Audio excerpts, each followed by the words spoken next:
On May 30th, 2020, I was featured on the Psychology Talk podcast, formerly the Chicago Psychology Podcast. The episode was titled African Americans and COVID-19.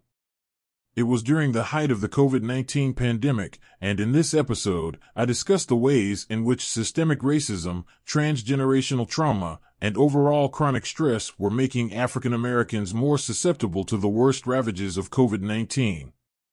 I also discuss an intervention known as expressive writing, as it is a psychological tool that has been shown to help people process their trauma and enhance people's immune systems. Learn more by listening to this episode. Hello, this is Dr. Scott Hoy. On today's special episode of the Chicago Psychology Podcast, Kyle and I are joined by Dr. Jermaine Thomas. Jermaine is a licensed clinical psychologist in Chicago, Illinois. In this episode, Jermaine addresses the disproportionate number of COVID-19 cases amidst the African American community. He also includes the issues of transgenerational trauma and epigenetics, health issues in the African American community tied to chronic stress, attachment as it plays out in the African American community, and civil rights and the history of slavery and oppression. This episode is particularly topical not just because of the current pandemic, but also the protests that are being held in the wake of George Floyd's death. We recorded this on May 30th of 2020, and afterwards, protests ensued downtown in Chicago just outside of my office that later turned into riots and looting. This is a very collegial discussion that raises a number of issues that beg for better solutions. We hope that you take away from it a more complete understanding of the complicated interplay of history and systemic trauma that the lens of psychology can provide us. And now, here's the interview. Hi, everybody. Today, Kyle and I will be talking with Jermaine Thomas. Jermaine is a licensed clinical psychologist in Chicago, Illinois. Today, we will be discussing why the African American community is dying at a disproportionate rate from COVID-19. Jermaine, thanks for coming to the show again. Thanks for having me. I've very much been looking forward to this conversation. Well, what do you think? What's a good way to get started on this? Because this is a big and real heavy topic. What do you think is the main cause of this? Causes? What are some of your assumptions about this? I'd like to speak to the heaviness of this topic, and I felt compelled to lead with this. So, as our conversation was approaching today, I was experiencing some low-grade anxiety about the nature of what we'd be discussing, given that anytime you talk about racialized issues, it makes people particularly uncomfortable and unnerved. And so I'm hoping that our listeners or the people who will be tuning in will listen with an open mind and an open heart as we discuss these things today. So that's me sort of clearing my throat, so to speak, before I get into this. Most people have likely heard by now that African Americans are dying from COVID-19 at a disproportionate rate. And African Americans make up about 13% of the nation's population, but of the COVID-19 deaths, they make up about 25% of those numbers. And from the most recent statistics that I've gleaned, African Americans are about 2.4 times more likely to die of COVID-19 as their white counterparts. And I started thinking about that quite a bit and why that might be. And as you mentioned, I'm a clinical psychologist, and my caseload is predominantly African American, but I have a significant number of my clients who are white as well. And what I noticed is it was largely my African American clients who were reporting being diagnosed or knowing someone who was diagnosed or someone who died from the virus versus my white clients. And I'm thinking about that and why that might be. And it's been reported that people who are more likely to, let's say, be vulnerable to the worst ravages of this virus are people who already have compromised immune systems, or people who have some pre-existing condition.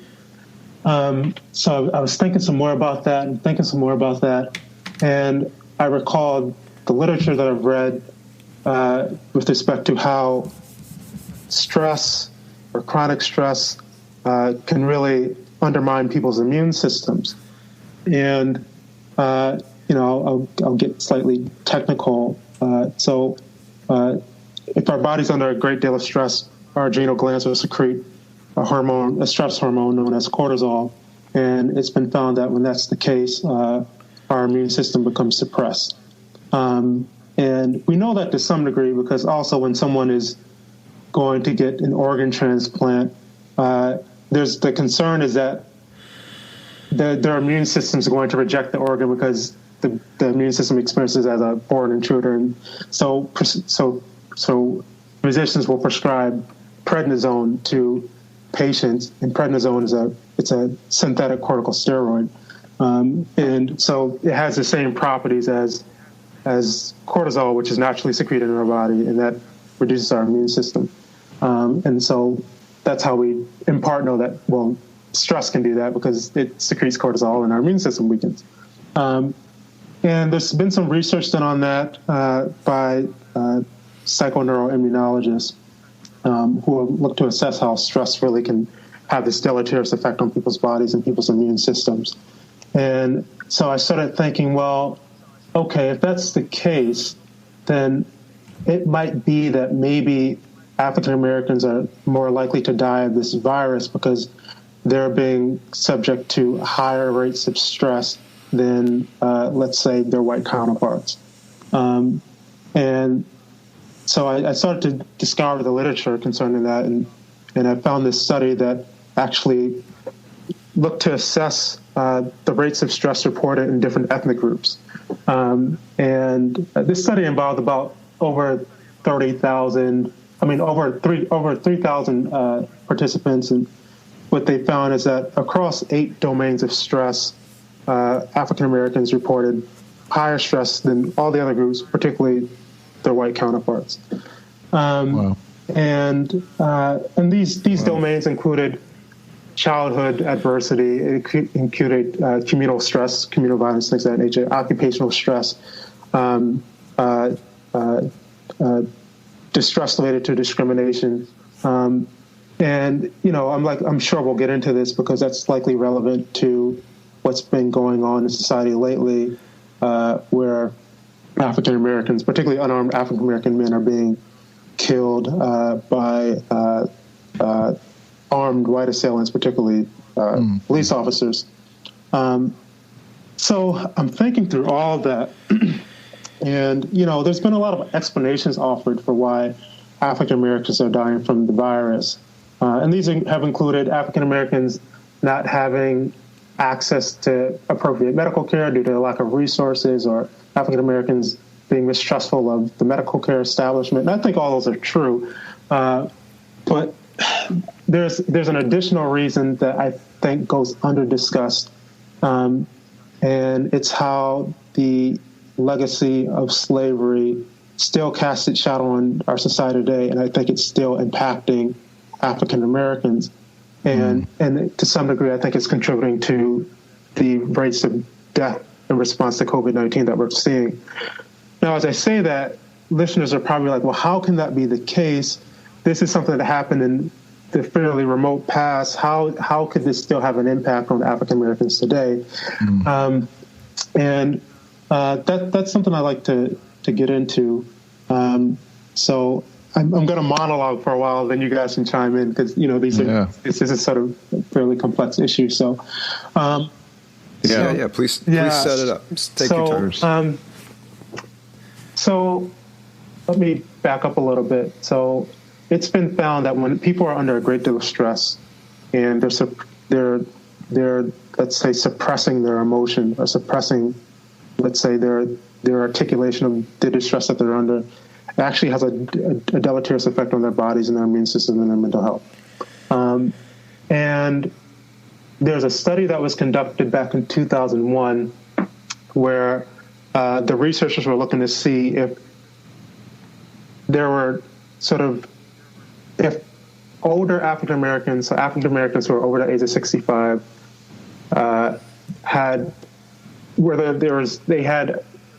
there were any distinguishing features with respect to the attachment styles that they had relative to older white Americans. And what they found is that African Americans, older African Americans, were more likely to have an insecure avoidant or insecure dismissive attachment style relative to their white counterparts.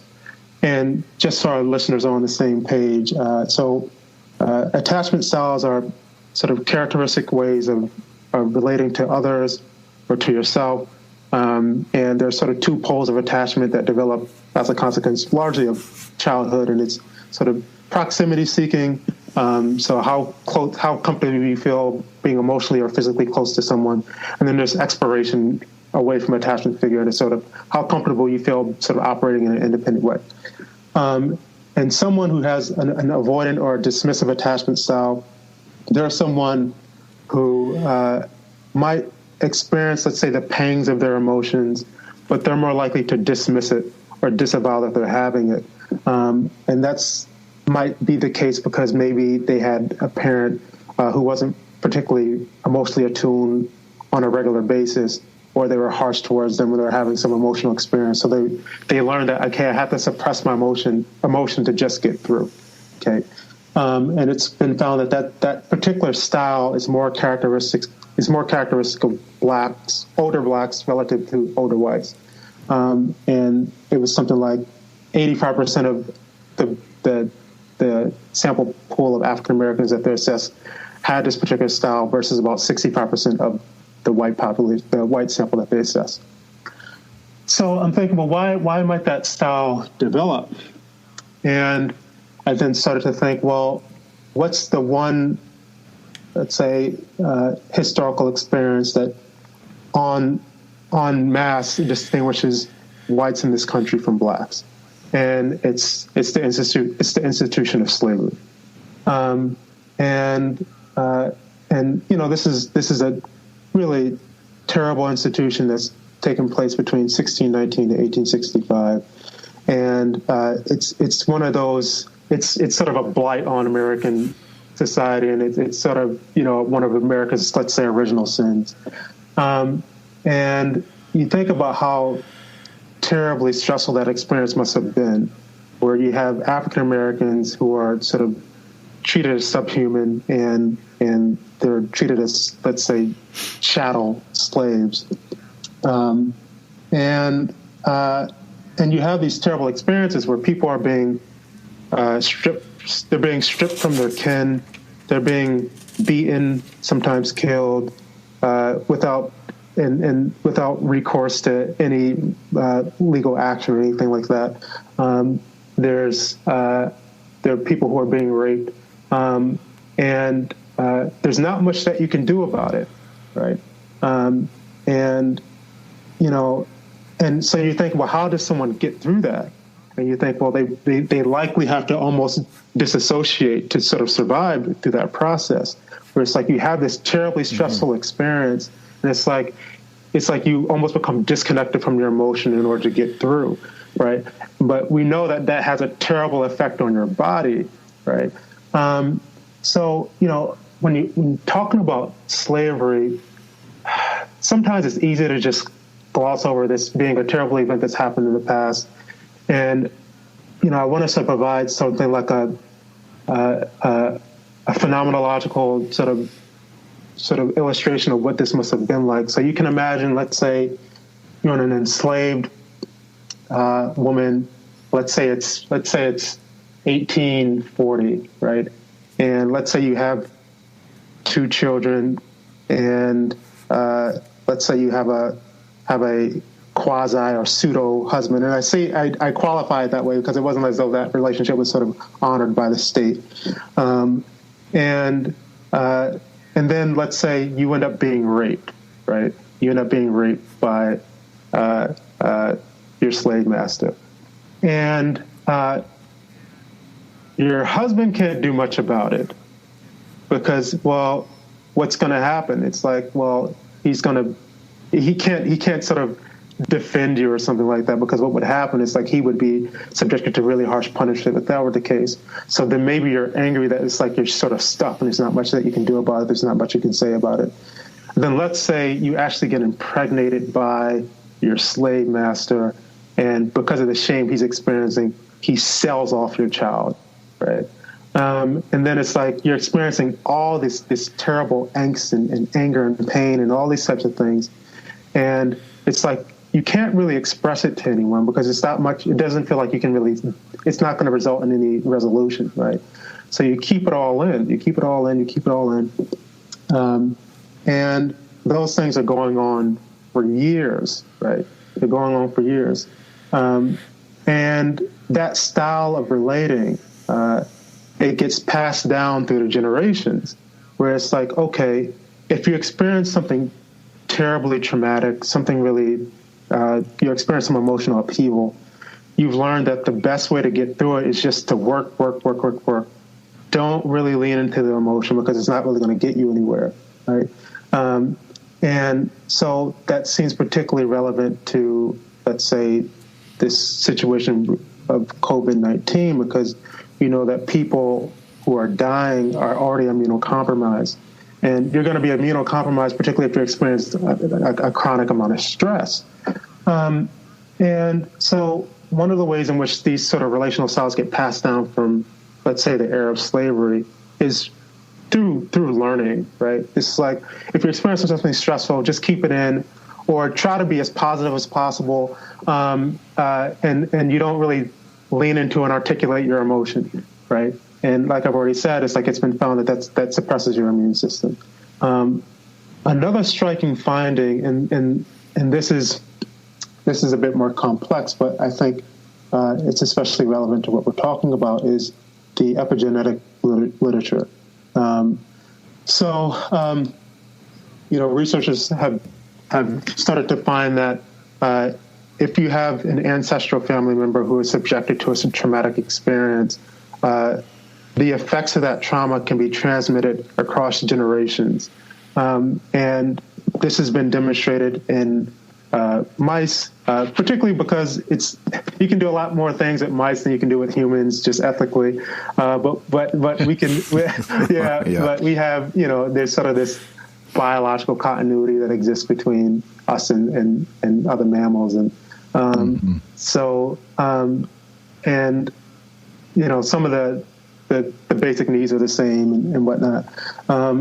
So there's a study that was conducted back in 2010 by Franklin and her colleagues, and they had mice subjected to a traumatic experience where let's say you have a mouse or mice, and they're in their earliest developmental years, and they have them sort of unpredictably separated from their mothers, and that's incredibly stressful. And that happens out for hours on end. They're being unpredictably separated.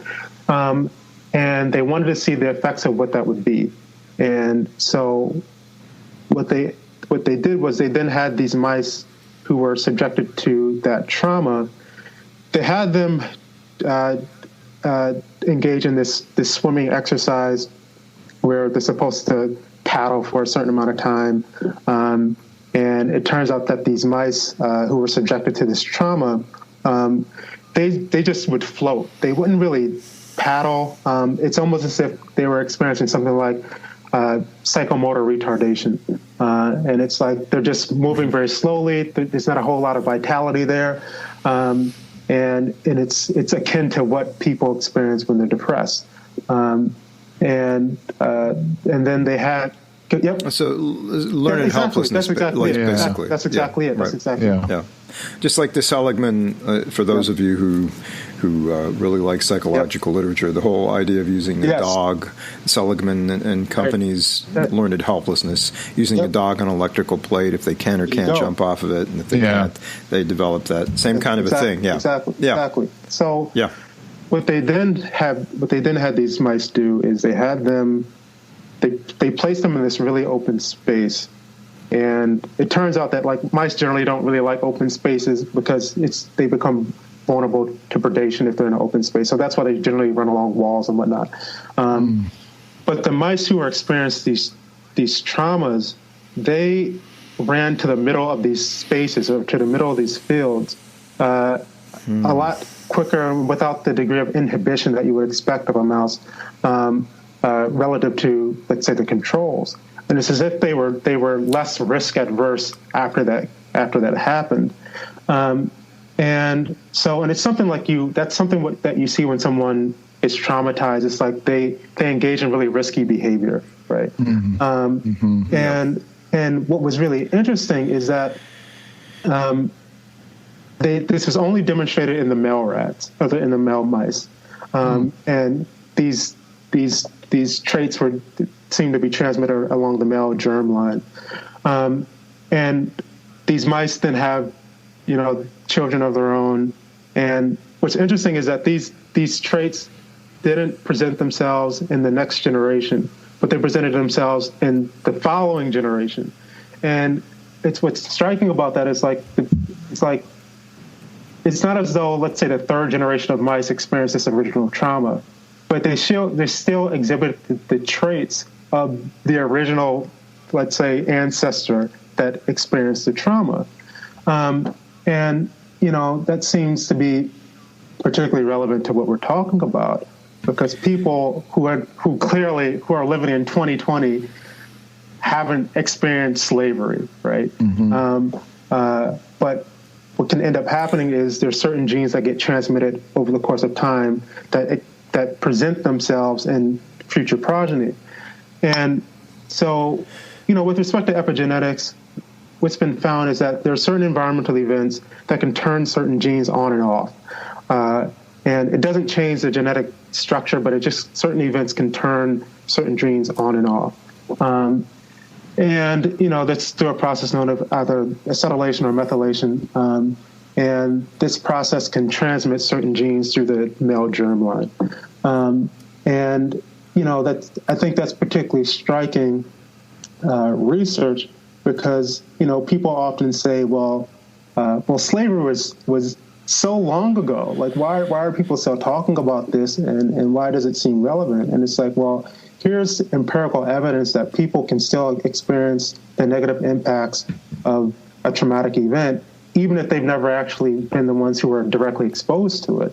And it's like, well, and we've already said that, we've already discussed how African Americans on the whole are experiencing more stress relative to other groups, particularly whites. And clearly we're talking about averages here. It's like someone can make the case that a white woman living in Mississippi with 5 children, who's a single parent, isn't experiencing as much stress as LeBron James living in LA right now, who's a millionaire. It's like, okay, you can make that case, but on average, here are the differences, right? So it's like, well, I think that's particularly important given what's happening with this virus, even what's happening with, this phenomenon of unarmed African-American men being killed by white police officers. And, and you'll see the rage that African-Americans will experience in response to that. And you see that with, the case of Ahmaud Arbery or George Floyd. And there's there's sort of this collective unconscious that exists amongst African Americans about where these things might stem from. And, most people may not be able to, let's say, cite this particular legislation, but in 1669, there was an act that was ratified called the Virginia Casual Killing Act. And it said that if a slave master, let's say wittingly or unwittingly, killed his or her slave as a consequence of applying discipline, he or she was to enjoy impunity. They weren't to be subject to any legal action. And so you have people who are, abusing African Americans and sometimes killing them, and without any legal recourse, right? So now you have a situation where you have sometimes white police officers who are, let's say, applying harsh punishment let's say, as a means of discipline, and people are worried that they're going to get away with it in the same way that in the past, whites who are in a position of power, who are slave masters, were getting away with this, and that's just, that in itself creates a cognitive load. It creates stress for people, and they're just worried about that all the time. I can get into what we can do about this, but I'll stop. I'll short circuit my monologue and see if you guys want to chime in and say. Okay. All right. Okay. And no, we followed it. We followed it. I think. Yeah, I did. Absolutely. I got it. I think Kyle's got it too. But so you're arguing kind of a transgenerational epigenetic issue. Mm-hmm.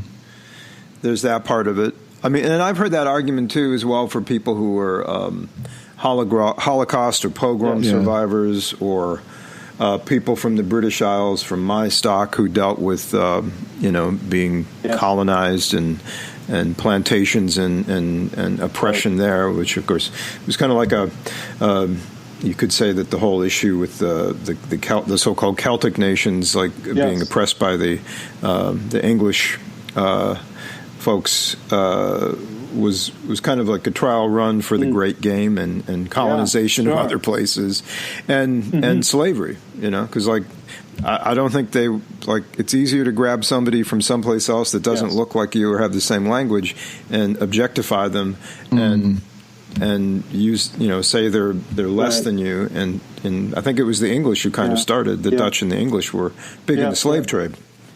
So there's a lot of that, and I think there's been a lot more. I can't pull a study out of my hat right now, but I think that, I think there is a very good argument for that. I don't know, what do you think, Yeah, Kyle? Actually, I think that what you're saying makes sense, and there is this newish wave of research coming out about generational trauma, just in families, how if you're let's say one of your ancestors had experienced severe trauma, they're showing that there are after effects generations down the road. So what you're saying actually sounds legitimate, and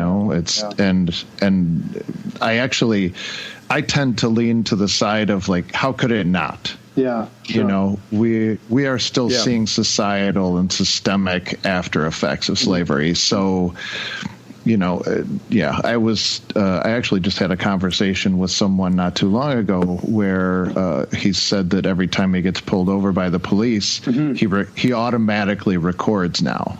Yeah, and was talking about wanting to make an app so that it would just automatically record. And but also thinking, I wish that I didn't have to think of this. Right.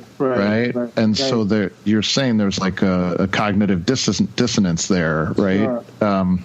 Having to consider that is it's incredibly stressful. It's like there's this anticipation anxiety that people are struggling with all the time. Absolutely.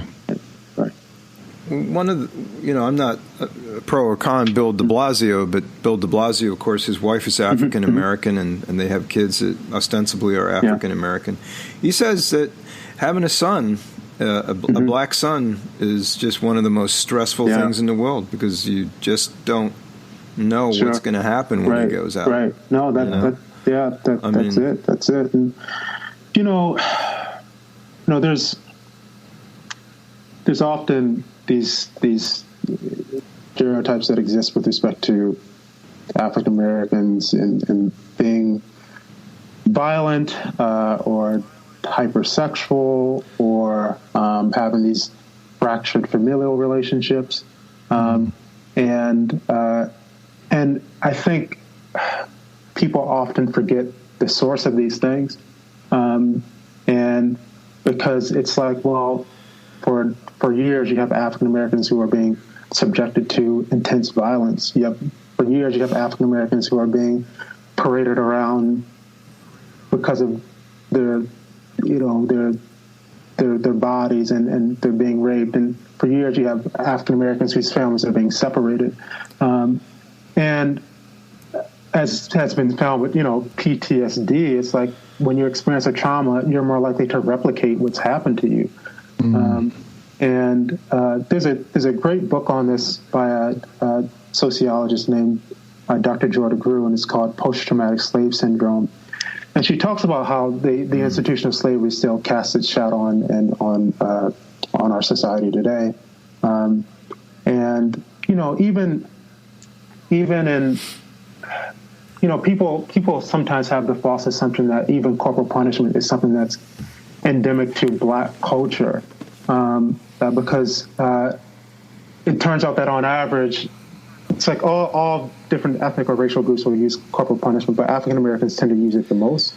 And it turns out that there's a historian and a journalist named Dr. Stacey Patton who researched this, and it turns out that in pre-colonial West Africa, there is no evidence of ritualized sort of spanking practices and using belts and all that type of nature, right?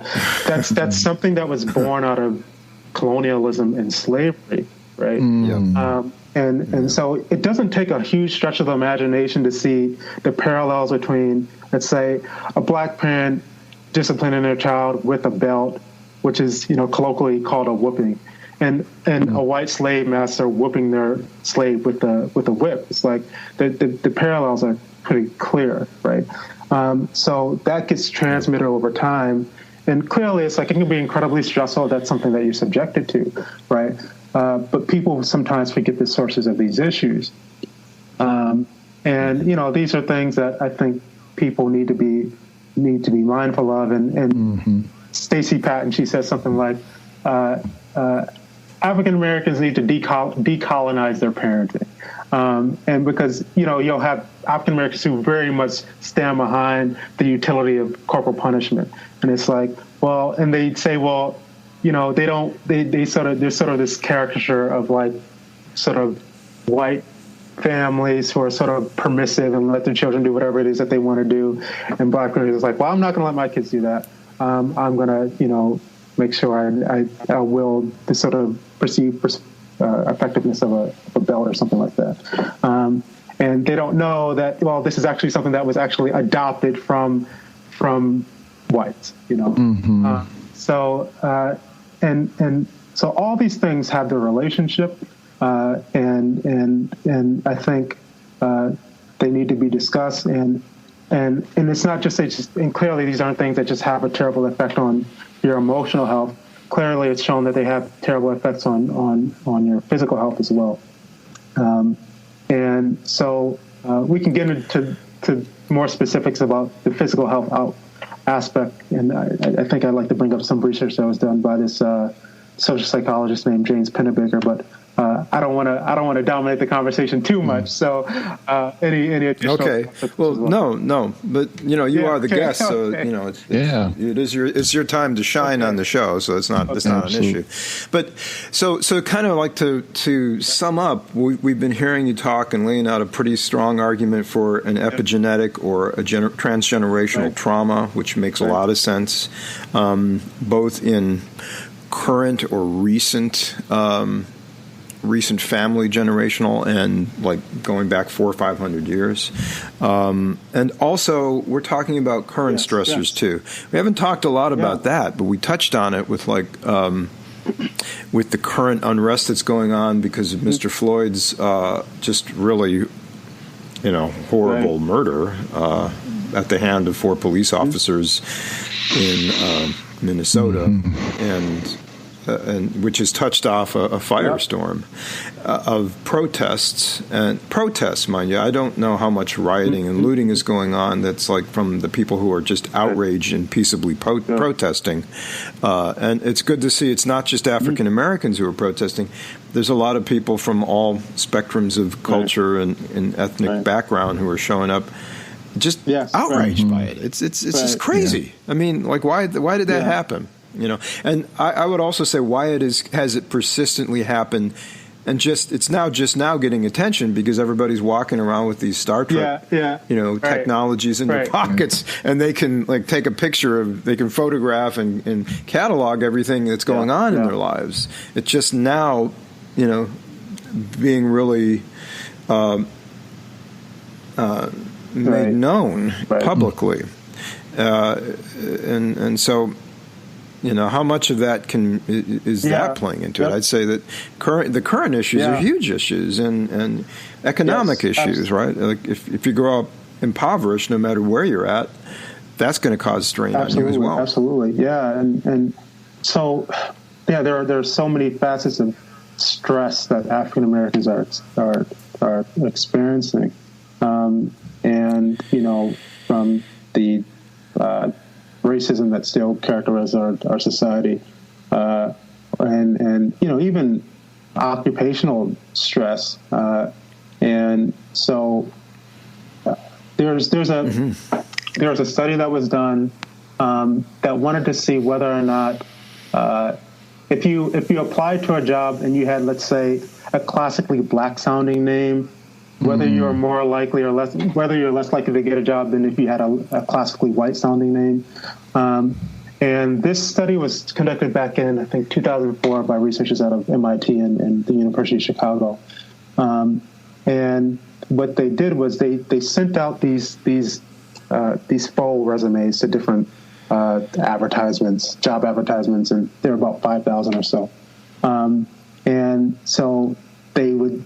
Let's say there's one group of resumes that have the name, let's say, Lakeisha, which is a classically black-sounding name, and another resume that has the name like Emily, which is a classically white-sounding name. And what they found is that, let's say you have two resumes with the exact same credentials, with the exact same education. They found that African Americans, just based upon the names, were less likely to get, let's say, callbacks if they had a black-sounding name relative to if they had a white-sounding name. And what was really striking about this is that that if you had, and the positions that they sent this out to were like clerical work or sales manager and things of that nature. If you had a black-sounding name and you had more credentials than, let's say, demonstrated by another resume, you were no more likely to receive a call back than someone else who had less credentials. And it's like, well, that's really striking, right? And then what was also found is that, well, if you were white and you have more credentials than someone else who was white, you were 30% more likely to get a call back than someone who had less credentials or something.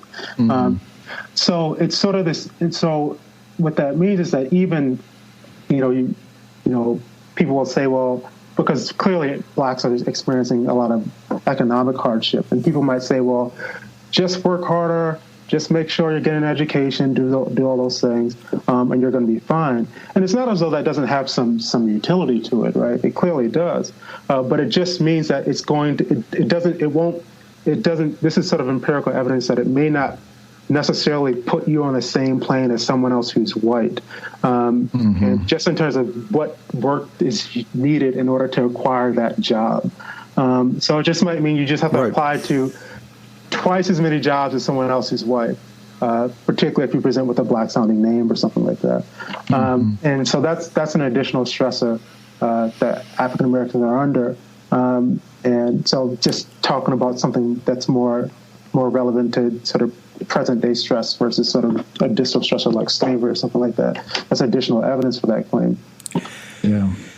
Yeah, I've had conversations with friends who are African American who have extremely white ethnic sounding names and great credentials, and when they get on the phone and they have a call, it's okay, and then when they show up to the interview and it's obvious that they have a lot more melanin in their skin than the jaw drops and they don't hear back from them. So I mean, it is real.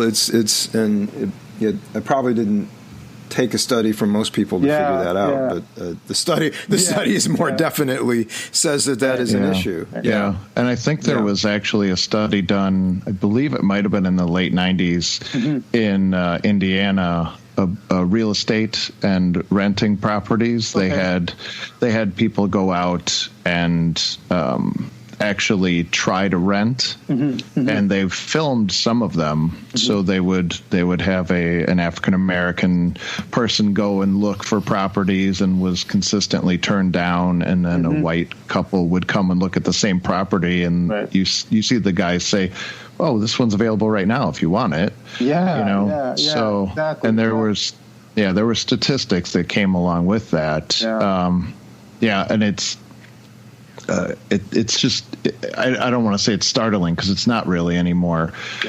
But it is really disheartening. And I think it's. I heard you when you came on and you said, you have a low grade anxiety. I was thinking I have a low grade anxiety and some depression. The more I'm on social media and see the flood of all of the posts and the articles and all of that, I actually stopped. I mean, I'm getting choked up a little bit right now because I think if I'm experiencing this and I'm a white male, I can only imagine what my friends and some of my clients and you are experiencing at this time. So, again, I want to really thank you for coming on and being open to have this conversation. Because I appreciate that.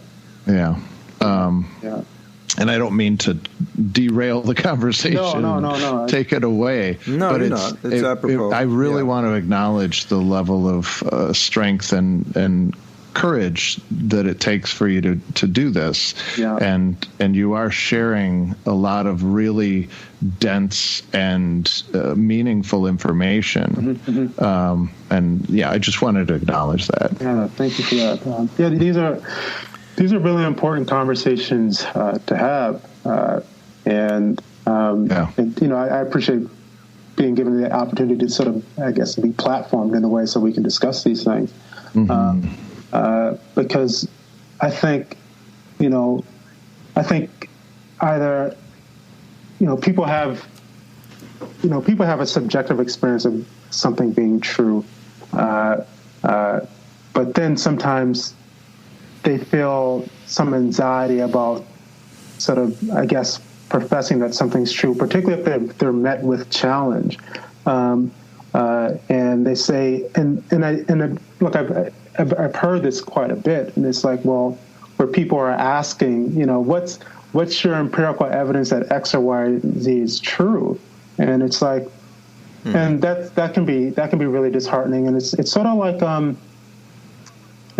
when someone experiences like a sexual trauma, and someone says, well, how do I know that really happened? And it's like, sometimes that can be even more invalidating than the original trauma, Oh, absolutely. Absolutely.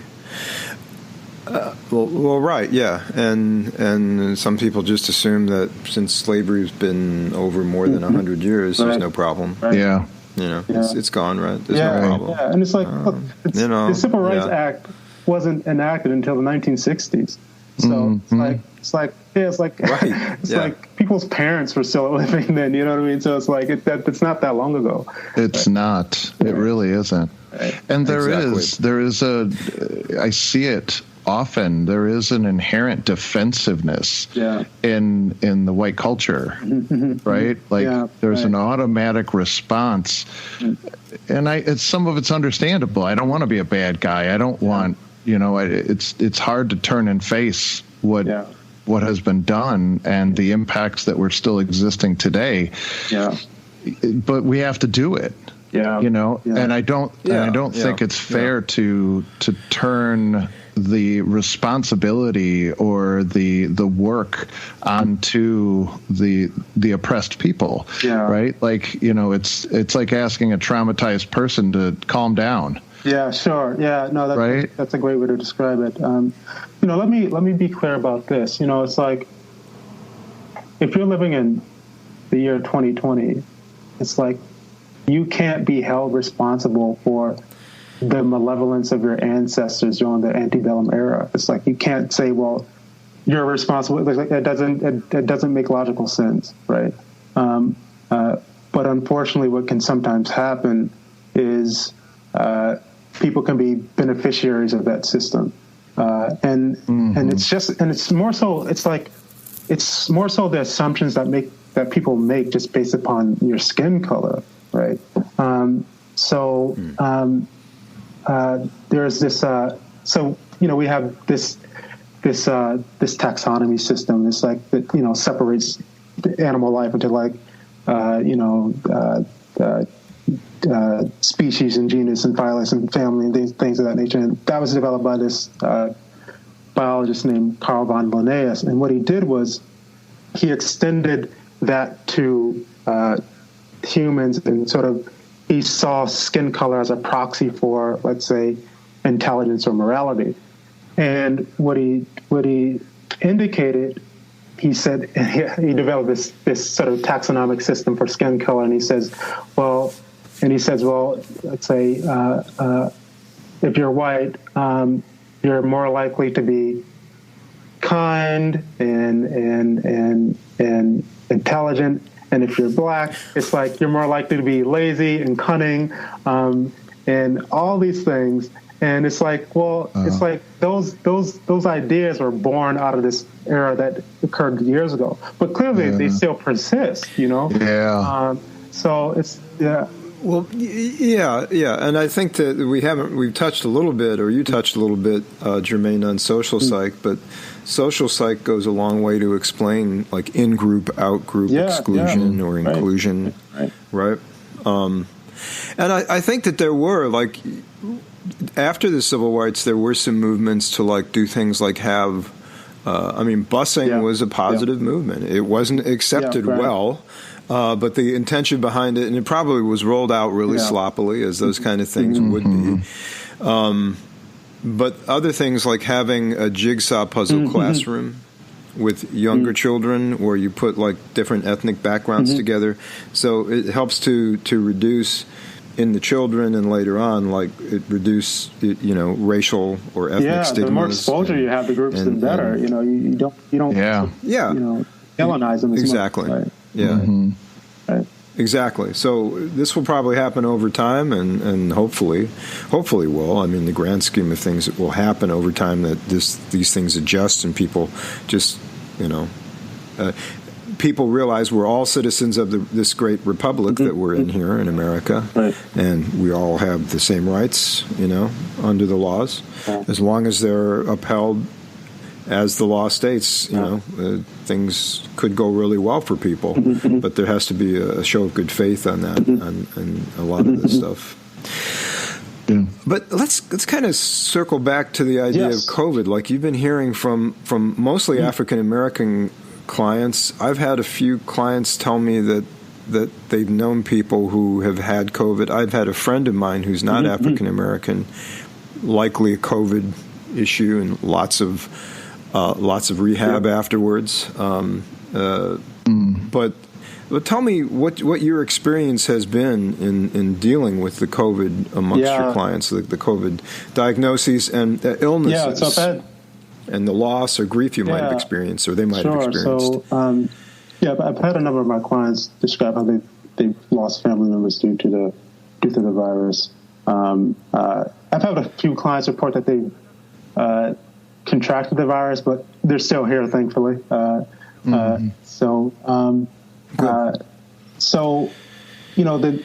research that I've found really striking, because, like I said, it's like, well, if you have a compromised immune system, or you have some pre-existing condition, you're more likely to die of the virus than someone else, or particularly if you're also elderly. And so I started thinking about that some more, and I came across this research that was conducted by a social psychologist named James Pennebaker, and he's done a lot of expressive writing studies. So in 1986, he he conducted this study with college students where he had one group of college students write about a traumatic or stressful event and another group of college students write about just a neutral or superficial event. And what was really striking is that, and he had these college students write for about 15 minutes a day across 3 to 4 different days. And prior to having them write, he assessed their immunological functioning. They had blood samples taken. And he found that the students that wrote about traumatic or stressful events showed immunoenhancement. So their body secreted more white blood cells, more lymphocytes, more natural killer cells than the group that didn't write about traumatic or stressful events at all. And I was like, wow, that's really interesting. Mm-hmm. So that suggests that, well, okay, if you're in a position where you can talk about what's stressing you, it will actually result in immunocompetence or immunoenhancement. And it's like, well, that's clearly helpful in light of what we're talking about today, in light of COVID-19. Mm-hmm. And what's been found, and this has been replicated over time, and this particular exercise has been done with people who have healthy populations and also medical or clinical populations. So this has been done with people who have autoimmune diseases, rheumatoid arthritis, asthma, different cancers, and because it turns out when people are really stressed and they're holding in their emotion, the prognosis is worse for these particular conditions. But if they actually write about it, they tend to get better. And there's a study done by a colleague of James Pennebaker. His name was I think it's Joshua Smith, and he did this. He worked with patients who had asthma, and what he found is that when they do the same writing exercise versus controls, their pulmonary functioning improves. Where and it's like and that persists. That I think he found that persisted over the course of about 4 months, and that's particularly relevant to I think COVID-19 because a lot of people who contract the virus, they end up having pulmonary issues. So it's like, well, and it's like, because as mental health professionals, it's like we want to get a sense of sort of what we can do to help with these types of things. And it's perfectly reasonable that we're waiting for a vaccine. And it's like we need those things. But it's like having people, I think, process their stress or whatever traumas that they've had, maybe in the form of writing, can be seen as sort of preventative maintenance against being sort of overtaken in the worst way by viruses. And there have been some meta-analysis done with this, and the effect size, they're small. They range from about 0.16 in some studies to about 0.47 in other studies. And it's like, well, that's not terrible. And it's like, because the effect, it's been found. Yeah. Well, I mean, you can still wave your triumphant banner, for small effect sizes in social or social psychology and psychology studies, because that's about what you get. Like that's what you wind up getting. Like if you get 30%, that's exactly it. So people tend to privilege medical interventions over psychological ones, and it's like it's been found that the effect size of chemotherapy on cancer is about 0.20. I mean, that's a small effect. So it's like, well, that's yikes. I didn't know that. It's like, well, it's like, so people shouldn't, denigrate these small effect sizes. It's like, they're doing something. Right. But like part of speaking of effect sizes, like they've shown that there's an effect size for the bedside manner and the compassion and the empathy that the medical doctor or the DO, osteopath doctor, provides to a patient when they prescribe any kind of pill will have an effect on the effectiveness of that, the outcome of that pill. Right. So, it's hard to parse that out, and it's a huge chunk of just the ritual of talking to the nice person who speaks to you in a kind manner, really looks at you and listens to you, and then gives you this ritual thing you take. So that's why placebos have been shown, even open-label placebos have been shown, where it's a placebo, to have an effect size and change that's outcome. Exactly it. So, exactly it. But it's really the power of the mind, and clearly, the mind can have an impact on the body. Yeah, absolutely. Yeah. So, and I think the reason I think I've really found these expressive writing exercises to be helpful is, people may not have the resources or might not be particularly interested in pursuing therapy, but if they have some knowledge of sort of some intervention that they can engage in that can still help with their mental health, it's like maybe that's something else that should be publicized.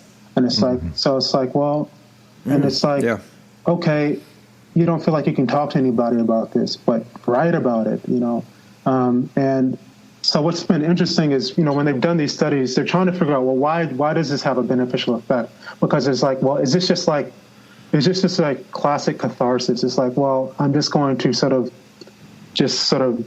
unload sort of pent up emotion or something like that. And sometimes the idea of catharsis has been sort of bastardized over time. It's like, oh, it only means just sort of releasing pent up emotion. And that's not really the original meaning of the idea. It's sort of like it's connecting thoughts with emotion is sort of the original idea. And so, and it's like, so when you have people doing these studies and it's like, oh, strike a punching bag or just yell and see what happens, and they find that there's no positive effect, it's like they're missing the point. It's the meaning making and being able to encapsulate that, right? So what James Pennebaker and his colleagues did is they would have people. He created this program that would assess people's essays, and he wanted to see what distinguished the essays for people who did better versus those who didn't.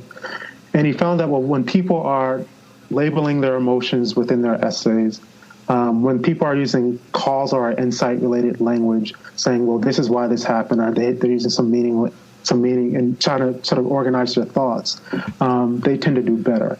And also, what's really striking is when people start to sort of transition their pronouns, so they're not just using I, but they transition between I and he and they and this, that, and the other.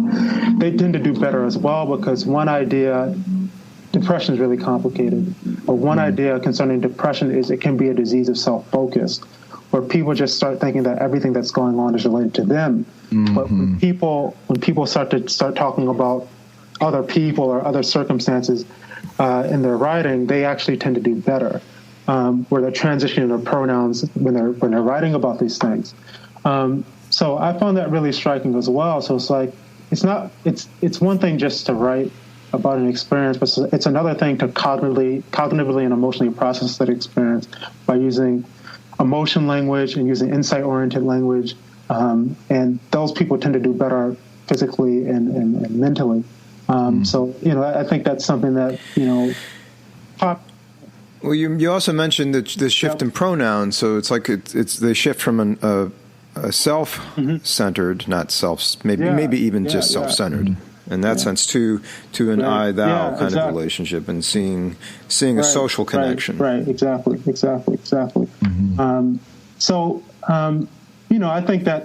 I think that research is, again, relevant to what's going on today. Again, people are struggling with chronic stress. They may not feel like they can talk about it to anybody. And clearly we would love for clients to come in and talk to us as mental health professionals. It's like, that's what we want. But for people who don't feel particularly comfortable with doing that, at least they can write about what's distressing them. And I think that can show some enhancement in their immune functioning. At least that's what the literature has found. So I think and it's like, just to be clear, it's like I'm not an immunologist. I'm not saying any of this work has been done with people who have COVID-19, right? But it's sort of, I'm making an educated guess about what impact this might have if people were to engage in it. And so why not? I don't think people have anything to lose in that regard if they contract the virus. Yeah, and if in the audience listening in and they want to just grab a pad of paper, they can start doing it right now. Yeah. And there have been studies done about narrative therapy and to show the effectiveness of it. It's, so there's a function of self-help there, right? Right. Yeah. There's a great book called Opening Up by Writing It Down by James Pennebaker and Joshua Smith, and I think this will be great. It's written for a lay community, so that's something that people can glean if they want to learn more about the benefits of expressive writing. That's great. Yeah. Thank you. Okay. Mm-hmm. Do you, by chance, have... We've kind of exhausted... I was going to ask if you have links to any of the studies that you've talked about. I can email those to you guys. Okay. Please do, yeah. Okay. Yeah, we would love to share those with our audience. Yeah, I can do that. You took the words out of my mouth, Kyle. Okay. Sorry for jumping in there. But you got it. That's okay. That's okay. It's all good. Well, I think we're about out of time here for today, but thank you so much, Jermaine Thomas, for coming back on the show. This is really fascinating, interesting stuff, important stuff to make known to people and just get it out there in the cultural sphere. Thanks for having me on, guys. I really appreciate the conversation. Yeah, I do too. It was excellent. Okay. Thank you very much. Thank you. All right. Thanks for tuning in. We hope you enjoyed the show. If you like what you heard, please subscribe to us at iTunes, Spreaker, or wherever you listen to your favorite podcasts. This podcast is for informative and entertainment purposes only. If you need a mental health professional, please seek one out. All material, copyright, the Psychology Talk podcast. Music is provided by the band Serenati.